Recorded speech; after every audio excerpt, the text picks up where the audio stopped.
juga terus berharap bisa berkomunikasi, bersilaturahim dengan para ulama, para tokoh yang benar-benar dihargai dan dihormati oleh masyarakat. Ya, Pak SBY tentunya menyampaikan salam hormat, salam rindu dengan warga Aceh, terutama juga para ulama, karena beliau sejak dulu terus menyambung silaturahim dengan para ulama dan juga seluruh masyarakat Aceh.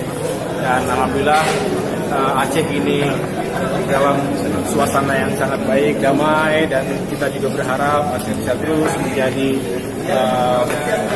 tempat yang membawa kebahagiaan dan keberkahan untuk masyarakat. Oh enggak, saya hanya datang bersilaturahim. Harapannya bisa terus dilanjutkan dan ke depan bisa lebih banyak lagi waktu diskusi tadi karena nggak cukup waktunya kita.